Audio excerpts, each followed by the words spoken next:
My name is Amina Yusuf, and my story is not one of fairy tales or happy beginnings. It is the story of a scarred heart, a broken family, and the whispers of justice that refused to die within me. I was only 17 when my world collapsed. My father, a quiet, hard-working man who believed in honesty above all else, was taken away from us in the dead of night. The police banged on our door as though we were criminals.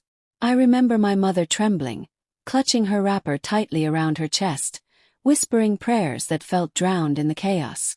They accused my father of theft. A man who barely had enough to feed us, who always returned home with the scent of machine oil from the factory, whose greatest pride was teaching me to stand tall even when the world looked down on us. I screamed, I begged, but they dragged him away like an animal. The neighbors watched in silence, some whispering, others shaking their heads. Nobody dared speak up, because the man behind the accusation was untouchable. Chief Lucas. Wealthy, powerful, respected, feared. They said my father stole company funds. But I knew, deep inside I knew he was innocent.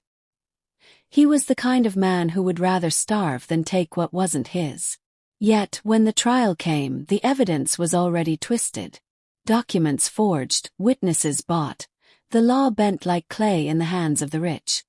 I watched as my father stood in court, his voice steady, his eyes hollow. "I did not do this," he repeated again and again. But his words were swallowed by lies. He was sentenced to 20 years. That day a part of me died. I remember walking out of the courtroom with my mother. She stumbled like a woman whose soul had been torn apart.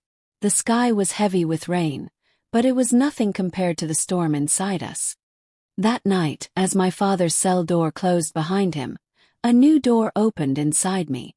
A door to anger, to determination, justice. I swore to myself, I would not rest until the truth was brought to light.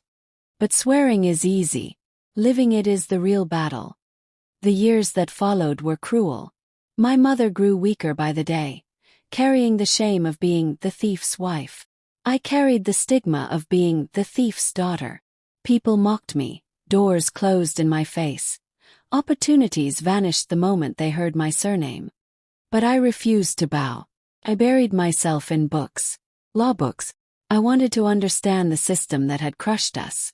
I wanted to tear apart its corrupt walls brick by brick. I wanted to learn its language, its loopholes, its tricks. Late at night, while other girls dreamed of love and laughter, I memorized case files, studied old trials, scribbled notes until my fingers ached. My mother would watch me, her frail hands resting on her lap, and say, "Amina, don't destroy yourself with anger." But she didn't understand. Anger was the only fire keeping me alive. By the time I entered university to study law, I was no longer the timid girl who cried at the police station.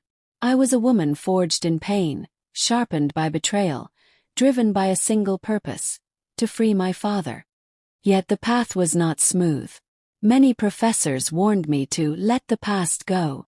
Friends betrayed me, whispering to others that I was obsessed, that I was chasing shadows. Some nights I wondered if they were right. Was I losing myself? But every time doubt rose, I remembered my father's hollow eyes in that courtroom, and I pressed on. Took me years, but eventually I found cracks in the case. Tiny inconsistencies that everyone else had ignored. A signature that didn't match. A witness statement that shifted. Financial records that didn't add up. The deeper I dug, the darker it became. I discovered that Chief Lucas had orchestrated everything. My father had uncovered his embezzlement in the company and threatened to expose him. And for that, he was silenced, framed as the thief instead. The weight of the truth nearly broke me. It wasn't just about my father anymore. It was about a system built to protect the powerful and crush the weak. By then, I was no longer just a student. I was a lawyer, and I was ready. The day I reopened my father's case was the day I truly became my father's daughter. The courtroom smelled of fear and arrogance. Chief Lucas sat at the back, his expensive suit glowing under the fluorescent lights, his smirk daring me to try. He had lawyers, money, influence. I had only my files, my voice, and a fire that had burned for over a decade. I stood before the judge, my hands trembling but my voice clear. I laid out the evidence piece by piece, brick by brick, exposing the rot beneath the polished lies. Every forged signature, every bought testimony, every financial trail leading back not to my father, but to Lucas. The courtroom gasped when I revealed a secret bank account tied to him. For the first time his mask slipped. He tried to interrupt. His lawyers shouted objections, but the truth was a tide too strong to stop. I remember locking eyes with him. For years I had feared him. That day, I saw only a coward hiding behind wealth. The climax came when I presented a hidden recording, a whistleblower's testimony I had risked everything to obtain. In it, Lucas admitted to framing my father. Silence fell over the room. A silence heavy enough to crush him. And then the gavel struck. My father was exonerated. Chief Lucas was arrested. Justice had spoken. But victory is never without scars. My mother did not live to see that day. She had passed 2 years earlier, her body too tired to wait for justice. My father, though freed, was no longer the man he once was. Prison had carved deep wounds in him. As I embraced him outside the courthouse, tears streaming down my face, he whispered, "You did it, Amina. You gave me back my name." In that moment I realized something. Justice is not perfect. It doesn't heal every wound or bring back what we lost. But it gives us strength. It restores dignity. It lights a path for others still trapped in darkness.